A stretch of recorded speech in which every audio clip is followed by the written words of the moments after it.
Mesdames et messieurs, bonsoir. Merci d'avoir choisi RTI1 pour vous informer. Voici les titres de ce 20h. Les populations de la région du Hambol ont rendu hommage ce samedi au président de la République pour ses actions de développement. La cérémonie a eu lieu à Dabakala. Le Premier ministre Amadou Gon Coulibaly, présent, a lancé un message de paix. Le président de la République exprime sa solidarité à la communauté villageoise de Kong 2 dans la sous-préfecture de Yakassé à Togo qui a perdu 12 personnes suite à une intoxication alimentaire. Les rescapés et les familles des victimes ont reçu 23 millions de francs CFA. La gendarmerie de San Pedro poursuit sa lutte contre la drogue. Plus de 500 kg de drogue et autres produits prohibés saisis ces 6 derniers mois ont été incinérés cette semaine à San Pedro. La valeur marchande de ces produits incinérés, 250 millions de francs CFA. Le mondial. Merci de nous regarder à travers le monde. Ajoutez au sommaire de ce 20h notre rendez-vous culturel de samedi. Ce soir, nous verrons comment l'art se déporte dans la rue. Comment les artistes réussissent à rendre la rue plus colorée, joyeuse. Quelle est leur technique? Vous l'avez deviné, nous parlerons du street art ou l'art de rue quand la rue devient un atelier ou une galerie géante. Quelles sont les retombées pour les artistes? Pour nous répondre, nous avons invité M. Boadi Kofi Jean-Marc Olivier. Il est professeur d'art graphique. Bonsoir, M. Boadi. Bonsoir, Marie-Laure. Alors, la rue représente quoi pour l'artiste que vous êtes? Alors, je dirais que la rue, c'est tout simplement le canal que j'utilise pour faire la promotion de mon art. Et vous nous en direz davantage sur le street art, appelé encore art urbain, les techniques que vous utilisez, les différents messages véhiculés dans vos œuvres. Ce sera tout à l'heure dans la page culture. On va se retrouver exactement dans une trentaine de minutes. À tout à l'heure, M. Boadi. Tout d'abord, prenons la direction de Dabakala, dans la région du Hambol, où les populations Guimini et Gamala se sont retrouvées ce samedi pour rendre hommage au président de la République pour ses actions de développement en leur faveur. Le Premier ministre Amadou Gon Coulibaly, présent à cette cérémonie, a animé un meeting au cours duquel il a lancé un message de paix aux Ivoiriens. Alexis Ouedraogo, depuis Dabakala. 11h30 ce samedi, Amadou Gon Coulibaly embrasse Dabakala. Le cœur de la région du Hambol reçoit le chef du gouvernement pour rendre hommage au chef de l'État Alassane Ouattara et saluer ses actions de développement dans la région. Nous avons jusqu'à 90% de villages électrifiés aujourd'hui, 90% des villages qui ont l'eau potable, 90% des villages du département de Dabakala qui sont accessibles, donc qui ont une route, 90% au moins des villages de Dabakala qui ont un centre de santé. C'est déjà assez pour venir dire merci à cet illustre bâtisseur. Ministre Jamala, nous sommes vraiment heureux de faire vraiment. Au pupitre des allocutions se succèdent les fils de la région. Un seul mot en bouche, reconnaissance. Toutes les populations savent que l'avenir de Dabakala est lumineux au regard de tous les projets programmés dans différents domaines pour permettre à notre région de rattraper son retard. Dabakala est Alassane Ouattara. Dabakala lui appartient. Et Dabakala restera Alassane Ouattara tout le temps. Et comme on le dit chez nous en Djoula, c'est Froutoutou. Invité à son tour à prendre la parole, le Premier ministre n'a pas caché sa joie d'être à Dabakala et dit toute l'affection du chef de l'État à cette région du Hambol. Je ne peux pas dire que tous les problèmes des Ivoiriens sont réglés, mais il n'est pas vrai, il n'est pas exact de dire que la croissance économique soutenue depuis 2012, de 9% en 2012 et 2017, et que cette croissance économique ne s'est pas diffusée dans le tissu social au niveau de la Côte d'Ivoire. Parce que ce que nous venons de faire aujourd'hui, parce que l'annonce des villages de 500 habitants qui seront tous électrifiés, parce que tout ce que nous disons concernant l'eau potable, parce que tout ce que nous disons concernant les classes primaires qui sont construites, parce que tout ce que nous disons par rapport à ce qui est fait pour la santé, parce que toutes les augmentations de revenus que nous avons eues au niveau du monde paysan, parce que l'augmentation du SMIC, les augmentations des salaires de fonctionnaires, tout ça, mais c'est la redistribution de la croissance économique de la Côte d'Ivoire. Alors, ne nous laissons pas abuser. Amadou Gon Coulibaly a exhorté les populations à s'accorder autour du chef de l'État pour sa vision de paix via la création du parti unifié. Cette cérémonie d'hommage et de reconnaissance au président de la République me donne à nouveau l'occasion d'exprimer ma profonde conviction que le processus de création du parti unifié, Rassemblement des oufouettistes pour la démocratie et la paix, est bel et bien enclenché. Que ce processus est enclenché et qu'il est irréversible. Oui, chers frères et sœurs, il est donc temps de conclure, d'aller de l'avant avec tous ceux qui croient à cette grande et noble ambition de rassemblement, de consolidation de la paix et de développement de notre cher pays, la Côte d'Ivoire. Plusieurs dons de la population au chef de l'État et du chef de l'État à la population ont marqué la cérémonie. Notons que plusieurs projets sont annoncés pour la région très bientôt. Et on reste à Dabakala où le Premier ministre a lancé officiellement le projet de développement et de réhabilitation des réseaux électriques à la grande joie des populations avec qui il a communié ce samedi. Nous y reviendrons dans nos prochains journaux. Et la Côte d'Ivoire, notre pays, est toujours dans l'attente d'un nouveau gouvernement. Rappelons que mercredi dernier, le gouvernement a été dissous. Le Premier ministre Amadou Gon Coulibaly, reconduit dans ses fonctions, est appelé à faire des propositions pour la formation d'une nouvelle équipe gouvernementale. Les Ivoiriens attendent beaucoup de ce nouveau gouvernement. Leurs réactions ont été recueillies par Gabriel Zani. Depuis le mardi 4 juillet, le gouvernement est dissous. Les ministres démis sont restés en poste pour gérer les affaires courantes. Et pendant ce temps, dans les rues d'Abidjan, la capitale économique ivoirienne, les supputations vont bon train sur la formation du nouveau gouvernement. Dans cette attente, les Ivoiriens veulent plus de changements. On ne dira pas qu'il y a eu une faille dans le travail, mais on attend du nouveau gouvernement plus d'attention par rapport aux demandes du peuple. Et puis un peu plus clément, parce que bon, il y a eu les grèves. Moi qui suis étudiant, je connais un peu. Dans l'ancien gouvernement, il y a eu quand même de bons ministres. On attend beaucoup du nouveau gouvernement. Surtout au niveau du ministère de l'Enseignement supérieur, on attend beaucoup de... Plus de changements pour la réconciliation nationale, plus de proximité et surtout, plus de mesures pour la protection sociale. Une attente motivée sans doute par les conséquences dramatiques des inondations dues aux pluies diluviennes du mois de juin. L'ancien gouvernement quand même est parvenu à relever un certain nombre de défis, notamment au plan économique. Et je pense qu'il reste quand même beaucoup de choses à faire, au niveau social surtout. Donc si le nouveau gouvernement peut nous permettre d'avoir davantage de stabilité dans le pays, voilà, et aller un peu plus vers la réconciliation, je pense que ce serait une bonne chose. En 18 mois, le travail du gouvernement Amadou Gon Coulibaly II a été diversement apprécié. Amadou Gon Coulibaly et sa nouvelle équipe devront donc faire encore plus, car les attentes sont de plus en plus nombreuses et exigeantes. Le nouveau gouvernement, moi je veux qu'il ne peut mettre quelque chose en place, surtout nous, côté chauffeurs, pour nous aider. Il y a trop de barrages, il y a trop de raquettes, pour diminuer ça un peu. Les moyens de travail, ça me plaît.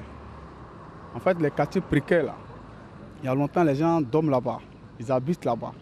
Mais on ne peut pas tout le temps les regarder dans ce quartier. Il faut forcément que l'État prenne ça pour casser les quartiers, pour les enlever là. Pendant que dans les quartiers d'Abidjan, tout comme dans les autres communes du pays, chacun forme son gouvernement avec ses priorités. Le président de la République, lui, attend du Premier ministre une liste de personnalités capables de répondre aux exigences économiques, sécuritaires et sociales du moment.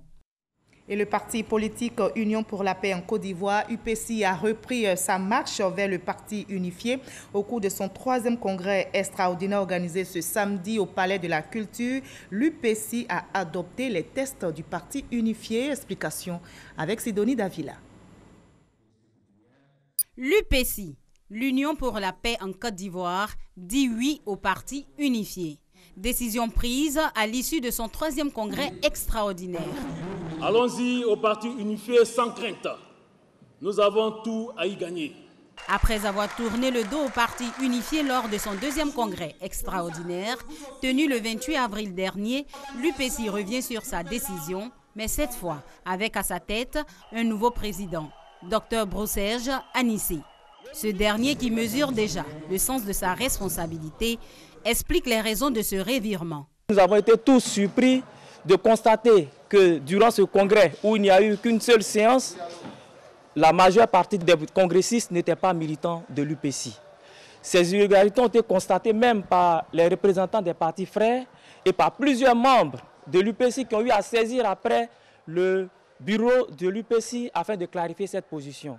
Et à la suite de ce bureau politique, les militants nous ont donné instruction d'organiser un congrès extraordinaire de recadrage pour permettre aux militants de se prononcer clairement comme il se doit sur le texte du parti unifié.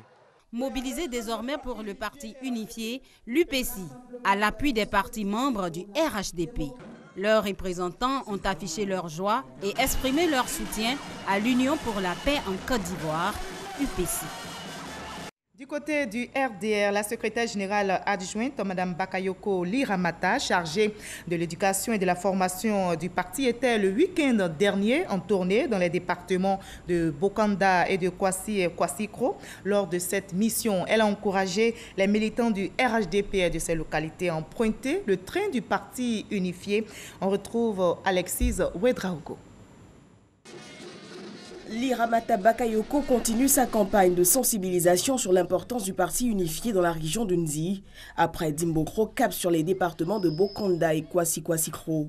Au cœur de sa mission, informer et sensibiliser les militants du parti membres du RHDP sur la nécessité de ce parti unifié avant le rendez-vous de 2020. Le PDCI a dit que le parti unifié est prévu pour 2020, mais en ne fermant pas les portes, en donnant mandat au président Henri Konan Bédié pour continuer les discussions. C'est pour ça que votre engagement pour le parti unifié, c'est très important. Pour les rassurer, pour leur dire qu'il faut venir avant 2020. Croyez en nos deux leaders. Ils sont des grands visionnaires. Il faut les suivre. Prenez le train du parti unifié. Parce que le train du parti unifié, vous avez plusieurs wagons. Le wagon de l'unité, de la stabilité, du développement de la Côte d'Ivoire. Vous voyez, de la cohésion sociale. Prenez le train, ne ratez pas ce train. Pour elle, les filles et fils Oufoué-Boigny doivent continuer à promouvoir la paix, la solidarité et la cohésion sociale, cette philosophie qui permettra de maintenir la stabilité dans le pays. L'Union nationale des artisans républicains de Côte d'Ivoire, l'UNARCI, est allée à la rencontre de ses membres de Trècheville du côté de Biafra. Objectif de cette rencontre, sensibiliser les artisans républicains à prendre une part active dans la construction d'un RDR nouveau. Herman Guivet pour le reportage. Les artisans, membres du Rassemblement des Républicains, réunis au sein de l'Union nationale des artisans républicains de Côte d'Ivoire, ne veulent pas rester en marge des actions engagées par la direction de leur parti en vue du positionnement du RDR pour les échéances électorales de 2020. Pour traduire en actes cette volonté, ils se sont réunis à Trècheville, au quartier Biafra. Parrain de cette cérémonie, le ministre d'État, ministre de la Défense, Ahmed Bakayoko, cadre du RDR. Il s'est agi pour ces artisans membres du RDR d'initier un cadre d'échange afin de jeter les bases de leur participation à la construction d'un RDR nouveau. Nous recevons l'adhésion massive des artisans républicains de Côte d'Ivoire à travers la mise en route de l'Union nationale des artisans républicains de Côte d'Ivoire. Nous sommes venus pour saluer les artisans, pour leur dire qu'ils n'ont pas été oubliés par le RDR et qu'ils doivent retrousser les manches pour travailler à accompagner le président de la République dans sa mission, appuyer les instances du parti, parce que nous avons besoin de leur dynamisme au service de ce RDR nouveau. Nous avons besoin de leur engagement parce que c'est eux qui ont été hier aux côtés du RDR fort, conquérant à l'opposition. Aujourd'hui, pendant que nous sommes au pouvoir, ils doivent être plus actifs aux côtés de la nouvelle secrétaire générale qui a impulsé une nouvelle dynamique. Échange de priorités définies, les artisans républicains ont pris l'engagement de s'investir davantage pour l'atteinte des objectifs fixés par leur parti, le RDR. Loin du terrain politique, le président de la République exprime sa solidarité à la communauté villageoise de Kong 2, c'est dans la sous-préfecture de Yakassé à Tobrou, qui a perdu, vous vous souvenez, 12 personnes suite à une intoxication alimentaire. Les rescapés et les familles des victimes ont reçu 23 millions de francs CFA. Serge Collier. Le village de Kong 2, situé à une dizaine de kilomètres de Yakassé à Tobrou dans le département d'Adzopé, a vécu un véritable drame entre le mardi 19 et le jeudi 21 juin dernier.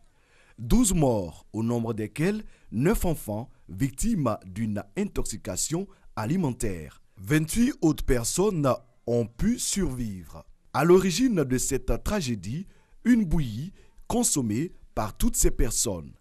Après la compassion et le soutien de la première dame, c'est au tour du président de la République de soulager ces populations encore meurtries dans leur chair. Au nom du président de la République, son Excellence M. Alassane Ouattara, au nom du Premier ministre chef du gouvernement, son Excellence M. Amadou Gon Coulibaly, je suis venu exprimer les condoléances et la compassion de la nation tout entière aux familles des défunts et à tous les rescapés. Mariatou Koné, envoyé du chef de l'État, a remis 6 millions de francs CFA aux ayants droit des 12 décédés. 2 800 000 francs CFA pour les 28 survivants. Plusieurs autres dons en espèces ont été faits à la chefferie et au village, ainsi que des sacs de riz, de l'huile, des pâtes alimentaires, des cartons d'eau minérale, des nattes pour toute la communauté villageoise de Kong 2. Madame la ministre, vous êtes là en ce jour, la déchargée de présent. Soyez-en remerciés. Recevez d'abord et traduisez ensuite au président de la République, ainsi qu'à tous vos collaborateurs, nos sincères bénédictions et l'expression de nos profondes gratitude. Au total, 23 millions de francs CFA, dont 11 millions en espèces offerts par le chef de l'État. La vendeuse de la bouillie est en ce moment aux arrêts en attendant les conclusions des enquêtes. Les populations de Kong 2 ont été sensibilisées à l'hygiène. Des campagnes de sensibilisation continuent d'être menées par l'assistant social de Yakassé à Tobrou pour ramener la quiétude à Kong 2. Et je vous livre à présent ce communiqué du ministère de l'Intérieur et de la Sécurité.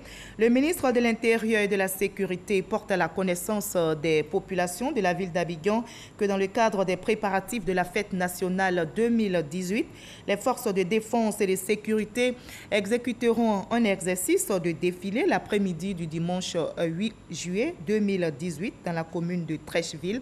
Ainsi, la route allant du premier feu à la descente du pont Félix Houphouët-Boigny jusqu'au Palais des Sports sera fermée à la circulation ce dimanche 8 juillet 2018 de 14h à 18h. Un plan de circulation alternatif sera mis en place pour les usagers du pont Félix Houphouët-Boigny.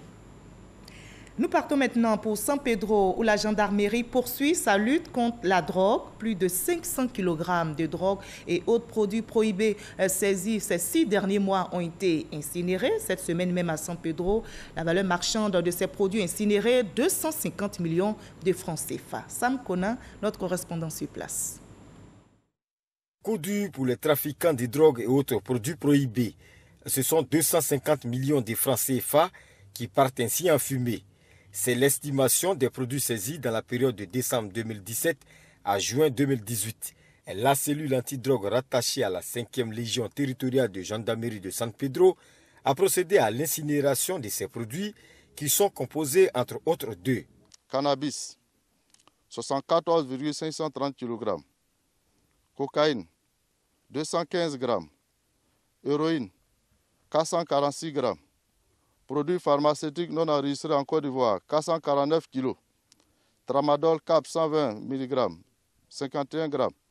Tramadol HL 200 mg, 375,3 g. Le capitaine Gessambi Richard et ses hommes qui traquent nuit et jour les dealers sans moyens ont été encouragés par les autorités présentes à l'incinération. Toutefois, ils ont été invités à intensifier la lutte contre la drogue dans le Bas-Sassandra. Le fruit de la lutte engagée par la cellule antidrogue de San Pedro. Et cela avec la collaboration de la population. Pour dire aux trafiquants que nous travaillons et que la lutte continue. C'est un signal fort qui est lancé à l'endroit des trafiquants et des consommateurs de la drogue dans notre région. Et je pense qu'en continuant de les traquer, nous allons finir par avoir le résultat escompté. 21 personnes ont été déférées dans les différentes maisons d'arrêt et de correction de Sassandra, Soubré et Tabou, dont 4 femmes et 17 hommes au cours du premier semestre de l'année 2018. Sur place ici à Abidjan, le Forum international des femmes entreprenantes et dynamiques a ouvert ses portes hier. L'événement se tient autour du thème « La femme, incubateur du développement ». La princesse du Koweït, la ministre de la Femme du Gabon et la ministre Mariatou Koné de Côte d'Ivoire ont pris part à cette première journée. Elles ont toutes rassuré les femmes de leur appui. Ouattara Madou Walter.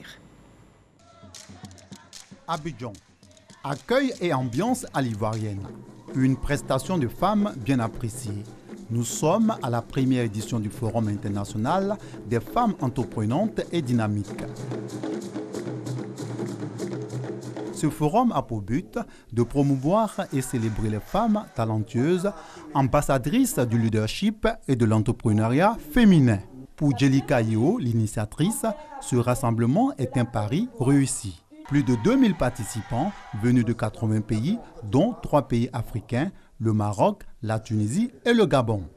Plusieurs ministères présents, ainsi que la représentante de la première dame de Côte d'Ivoire, ont salué et encouragé l'initiative. Ces officiels reconnaissent également que l'entrepreneuriat féminin a un réel impact socio-économique. Ceci signifie que le développement de nos pays dépend de nous, est fait par nous et passe par nous. La présente rencontre est une dynamique et une réaffirmation de soi et de nos valeurs. C'est la manifestation d'une volonté à faire entendre nos voix et nous épanouir. Le président Alassane Ouattara est soucieux de la promotion de la femme, de son leadership, de son autonomisation en matière économique, en matière de lutte contre les violences basées sur le genre, en matière de paix et sécurité. La femme est au cœur de toutes les actions du gouvernement de Côte d'Ivoire. L'invité spécial de cette cérémonie, la princesse du Koweït, Cheikha Issa Saad Al-Sabah, dit être touchée par l'objectif de ce forum et s'engage à apporter sa contribution pour l'épanouissement de la femme ivoirienne. Je suis venue voir ce que les femmes présentent. Les fonds sont disponibles pour que nous puissions les aider, les accompagner dans leurs projets. Je m'engage à soutenir les femmes africaines de façon générale au travers de la Côte d'Ivoire. Des panels sur le thème « La femme incubateur du développement » et une visite des stands ont mis fin à cette première journée du Forum international des femmes entreprenantes et dynamiques FIED 2018 qui s'étend sur 2 jours. Et pendant ce temps, dans le domaine de l'environnement, l'opération Grand Ménage se poursuit. Ce samedi marque la 17e édition. La ministre de la Salubrité, de l'Environnement et du Développement durable, Anne-Désirée Ouloto, encourage les populations à maintenir leur cadre de vie à travers des actions de salubrité. Grâce Kando pour le reportage. La pluie qui s'est abattue sur le district d'Abidjan ce samedi n'a pas empêché la tenue de l'opération Grand Ménage. À Anono et à la Riviera 2, dans la commune de Cocody, les grandes artères sont passées au peigne fin, curage également de caniveaux, avec à la clé des messages de sensibilisation aux différents commerçants sur des gestes éco-citoyens. Ce grand ménage a un caractère très spécial, d'autant plus qu'il intervient pendant la saison des pluies. La saison des pluies cause beaucoup de dégâts et surtout dû à l'incivisme des populations qui laissent les déchets joncher les rues. Ce que nous demandons, c'est de nettoyer notre environnement immédiat. Et force est de constater que cet environnement immédiat, quand il n'est pas salubre, met en mal les systèmes d'assainissement et crée des désagréments, en l'occurrence des inondations, qui malheureusement entraînent des fois des pertes en vie humaine. Société civile, opérateurs du secteur de la salubrité, ONG, tous apportent leur contribution à cette opération Grand Ménage qui est à sa 17e édition. Nous avons ramassé les sachets depuis la Riviera 3 jusqu'à la Riviera 2 et nous avons également curé les caniveaux et désherber aussi aux alentours de la voie. Quand l'environnement est propre, sain, nous avons la santé et nous pouvons augmenter notre espérance de vie. On prend l'engagement de nettoyer chaque jour notre environnement. On verra que les gars ne jettent plus les ordures partout. Pour rappel, le grand ménage initié par le gouvernement ivoirien en février 2017 vise à donner fière allure aux villes et communes de Côte d'Ivoire. Et en demi-finale, l'Angleterre affrontera le vainqueur du match Russie-Croatie qui se joue actuellement. Au niveau culturel en Côte d'Ivoire, le Tonkpi Dale, c'est le festival des arts et de la culture dans ce grand rendez-vous de la promotion du riche patrimoine de l'Ouest montagneux se tiendra, notez-le, du 1er au 10 décembre prochain à Mans. Mais le lancement a eu lieu ici à Abidjan. C'était en présence de nos reporters Guy Rogenguessan et Franck Quadio. Des produits de la terre, de la danse et ce masque échassier. Du chant, sans oublier le mythique Pagnakuba.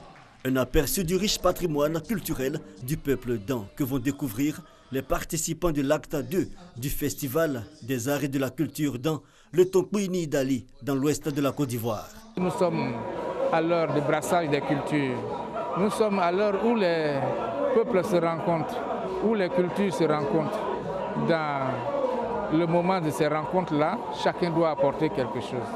Le peuple Dan entend apporter et partager sa richesse culturelle avec les autres. Partage de culture certes, mais pour cette région de l'Ouest montagneux encore marquée par la crise, l'enjeu aujourd'hui est de faire de son potentiel naturel et culturel le socle de son émergence, d'où le thème culture, cohésion sociale et prospérité retenu par le Conseil régional du Tonkpi. Il s'agit non seulement de valoriser la culture du terroir Dan, mais aussi de nous appuyer sur la puissance mobilisatrice des arts de la scène pour mettre en mouvement les populations du Tonkpi en vue de relever le défi du développement et rassembler notre peuple et tous ses alliés. Pays invité d'honneur de cet événement culturel qui se tiendra dans le mois de décembre 2018 à Mans, la Chine, sans oublier les autres nations qui ont su tirer profit de leur patrimoine traditionnel pour booster leur développement. Le peuple baoulé sera également de l'aventure comme invité spécial. Le Nid Dale, c'est aussi la reconnaissance des mérites de ces personnalités, celles qui ont fait la fierté du peuple Dan. Au cours donc de cette cérémonie de lancement, elles ont reçu la médaille de fierté Dan. On en arrive maintenant à l'entretien avec notre invité de la page culture de ce 20h. On vous retrouve, Monsieur Boadi. Oui. Voilà. Alors, dites-nous, qu'est-ce qui différencie votre art des autres arts visuels? Alors, il faut dire que d'abord, l'art, c'est une activité humaine qui débouche sur la création d'une œuvre. Alors, ce qui nous différencie des autres formes d'art, c'est que nous sortons d'abord du cadre conventionnel de l'art plastique qui utilise des supports comme les toiles, le papier, pour aller sur d'autres supports beaucoup plus, comment je vais dire, urbains. Voilà, à savoir les murs qui constituent la majeure partie de notre support, voilà, également. Notre moyen d'expression. Oui, bien sûr, nos moyens d'expression et tout ce qui se trouve dans la rue, en fait. D'accord. Voilà. Donc, ça peut être un mur. Ça peut être un mur, ça peut être une personne, ça peut être un vêtement, ça peut être... D'accord. Vous vous exprimez dans la rue. Bien sûr. Alors, qu'est-ce que vous a poussé justement à vous exprimer dans la rue, à exprimer votre art dans la rue, Monsieur Boadi? Bon, tout est parti de... Lorsque j'étais aux Beaux-Arts, bon, j'étais plutôt impressionné par ce que nos devanciers avaient fait. Mais en tant qu'artiste, qu'est-ce que je pourrais apporter de nouveau? Donc, je me suis dit, bon, il fallait peut-être que je m'intéresse à un fléau qui touchait la jeunesse, vu que j'étais encore jeune. Donc, j'ai décidé de lutter contre le sida à cette époque. C'était en 2012 déjà. Donc, je me suis dit que, bon, comme je ne pouvais pas faire d'exposition, pourquoi est-ce que je ne pouvais pas peut-être organiser... Parce que quoi? Faute de moyens financiers? Parce que je n'étais pas assez connu en même temps. D'accord. Voilà, je n'étais pas assez connu. Donc, pour éviter de me faire avaler par les anciens, je me suis dit, bon, il faut peut-être créer un autre canal. Donc, j'ai décidé de m'exprimer sur des vêtements et tout ce qui était objet de mode urbaine. D'accord. Voilà, c'est comme ça que tout est parti. Et il faut dire que ça a été quand même ce qui a boosté ma carrière et depuis lors, je m'exerce pleinement dans ce domaine-là. Et comment fait-on pour vivre justement de son art lorsqu'on est street artiste de la rue? Alors, c'est pas facile parce que les concurrents sont divers. Il faut plutôt s'intéresser au contenu du message qu'on veut véhiculer. Alors moi, je pourrais dire comme ça que j'ai été plusieurs fois sollicité pour de grosses campagnes de publicité. Donc, vous en sortez, vous gagnez bien votre vie. Bien sûr. Alors, nous allons partir justement à la découverte du street art, appelé art de rue ou encore art urbain avec notre reporter Christelle Menant et on revient sur le plateau pour en discuter. Libre et insoumis, entre activisme et expression artistique, le street art ou art urbain regroupe toutes les formes d'art exposées dans la rue. Graphes, pochoirs, collages, chacun sa ou ses techniques. Pour le street artiste, la rue est un atelier à ciel ouvert et les murs, des toiles géantes, souvent éphémères. Ces artistes transforment les rues en musées itinérants, rendant l'art accessible et populaire. Le street art est apparu dans les années 60 à New York, s'est exporté en Europe puis en Afrique. Mais ce mouvement artistique contemporain ne peut occulter cette forme d'art urbain ou rural qui a toujours existé en Afrique sans revendiquer cette identité. Car au Street de Gbaka et de Woro Woro, l'art s'exprime à chaque coin de nos rues. Quand vient la mode du graffiti dans les années 80-90, murs et édifices publics sont sauvagement colonisés. La technique est détournée, assimilant ainsi le graffiti à du vandalisme puni par la loi. Mais aujourd'hui, dans de nombreuses capitales occidentales, le street art est enfin considéré comme un véritable mode d'expression artistique. Depuis 2011, les ventes aux enchères d'œuvres street art ne cessent de s'accroître. L'œuvre d'un des plus célèbres et mystérieux street artistes, le britannique Banksy, Keep It Spotless, vendu 900 millions de francs CFA, rivalise avec les toiles des plus grands maîtres de la peinture comme Van Gogh ou Picasso. Aujourd'hui, de plus en plus d'œuvres de street art sont exposées dans les musées. Ironique, non ? Ironique, non, puisque de plus en plus vos œuvres sont exposées Bien sûr. Dans les galeries. Bien sûr. Alors, il faut dire qu'on avait été mis en marche à nos débuts. Moi, fort heureusement, j'ai eu l'occasion d'intégrer certaines grandes structures qui m'ont permis de pouvoir donner mes premiers coups de crayon. En 2003, déjà, j'étais dans une grosse boîte où j'étais illustrateur, voilà, où je pouvais déjà créer. Et donc, ça donnait une réponse à ceux qui se moquaient de vous. Bien sûr, vous, bien sûr. Vous me le disiez tantôt. Oui, bien sûr. Il faut dire qu'en même temps que les gens n'ont pas cru en nous, les gens étaient plutôt surpris de voir combien de fois on avait de l'imagination et qu'on pouvait transmettre des émotions à travers ce qu'on faisait. D'accord. Alors, le street art, est-ce vraiment un phénomène nouveau pour les Africains? Là, c'est toujours exprimé dans notre environnement et dans notre quotidien, n'est-ce pas? Bien sûr. Alors, il faut dire que c'est vraiment pas nouveau. Mais au niveau de l'Afrique surtout. Oui, au niveau de l'Afrique, ça n'a pas été nouveau. Vous savez que l'Afrique même, c'est le berceau de l'humanité. Donc moi, je pense qu'il n'y a rien qui est nouveau pour l'Afrique. D'accord. Voilà, mais seulement que peut-être c'est les moyens de promotion de ce que nous faisons qui font défaut. Voilà, aujourd'hui, nous sommes plutôt submergés par Internet et tout. Et il faut dire que c'est les Occidentaux qui ont l'avantage, parce que c'est eux qu'on met sur la plateforme. Alors que nous, ce que nous faisons ici passe presque inaperçu. Mais ce qui ne veut pas dire forcément que nous ne sommes pas assez brillants. Voilà, alors qu'il y a pas mal de créateurs, de réalisateurs, de concepteurs qui font pas mal d'œuvres qui méritent quand même de passer au grand public. D'accord. Alors, comment choisissez-vous les lieux où vous allez intervenir? Est-ce que ça pourrait être perçu comme du vandalisme? Est-ce qu'on a besoin d'autorisation, par exemple en Côte d'Ivoire, pour peindre sur des espaces publics? Bien sûr, en Côte d'Ivoire, c'est avec autorisation des autorités en place. Parce que pour aller peindre dans un espace public, il faut des autorisations. Bien sûr. Et le contenu même du message qu'on veut véhiculer peut apporter une certaine incompréhension, une certaine incohérence. Donc pour cela, il faut s'accorder avec les autorités avant de pouvoir s'adonner à ce genre de pratique-là. Et c'est ce que vous faites tout le temps? Bien sûr, c'est ce que je fais. D'accord. Alors les artistes de rue sont généralement engagés, ils utilisent cet art pour contester, dénoncer, bousculer.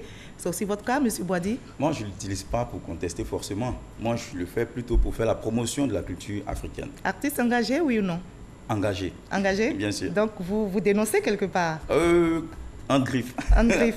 Alors, vous ne faites pas du vandalisme parce qu'on voit souvent sur des véhicules. Qu'est-ce que vous en pensez, vous? Votre commentaire? Bon, honnêtement, je pense que ceux qui réalisent ça ne sont pas des artistes d'abord. D'accord. Voilà, parce que je pense que n'importe quel voyou peut se munir d'un médium et réaliser une œuvre pour faire la promotion de son gang, par exemple. Même aux États-Unis, ça a été fait. Mais en dehors de ça, il y a des gens qui ont fait les beaux-arts, voilà, qui ont quand même quelque chose à revendre, qui ont décidé de s'exprimer ailleurs que sur les toiles. Donc, à ceux-là se confondent ces vagabonds qu'on vient de citer tout à l'heure.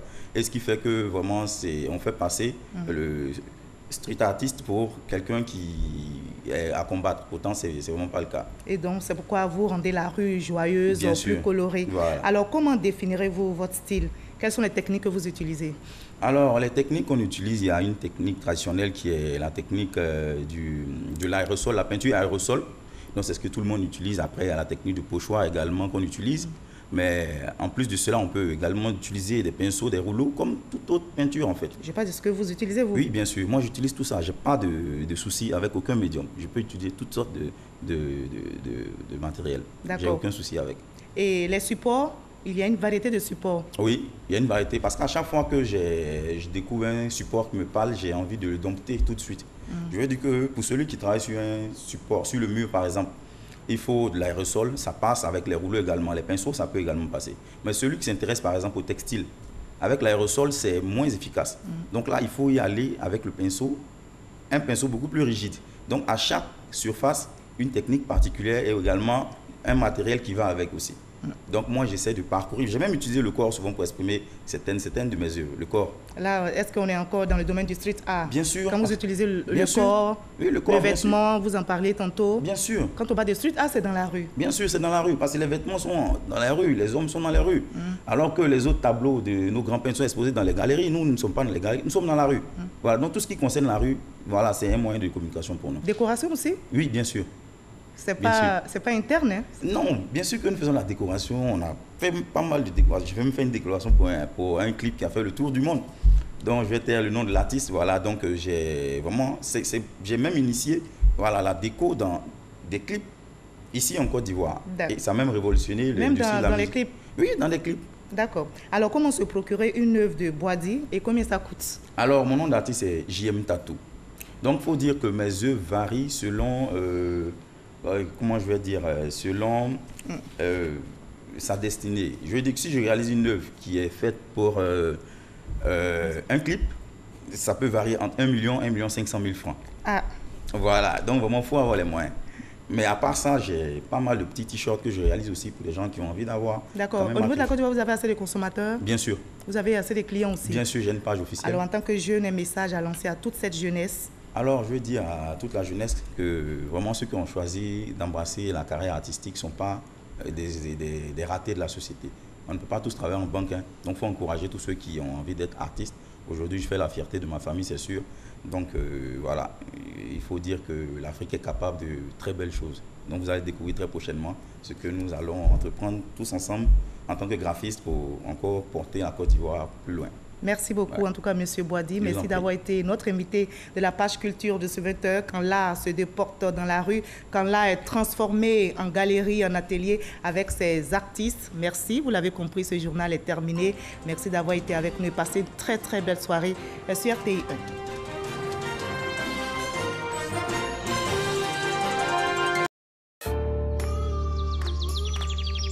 1. Une nouvelle étiquette pour Candia. Candia le lait, onctueux, soyeux, crémeux. Candia, c'est le bon goût du lait. Moi, c'est Candia. Bienvenue sur MyCMU, votre application mobile pour tout savoir sur la couverture maladie universelle CMU. Simple d'utilisation, MyCMU facilite la vie des assurés en donnant toutes les informations utiles. MyCMU fonctionne sur les téléphones Android et ne nécessite pas de connexion Internet. Grâce à votre application, vous obtiendrez des informations sur les sites d'enrôlement, l'état de vos cotisations, le panier de soins, les centres de santé, les pharmacies du réseau CMU. MyCMU vous permet également d'effectuer votre pré-enrôlement avant de vous rendre dans un centre pour finaliser l'opération. Alors n'attends plus, télécharge-moi sur Play Store et la couverture maladie universelle n'aura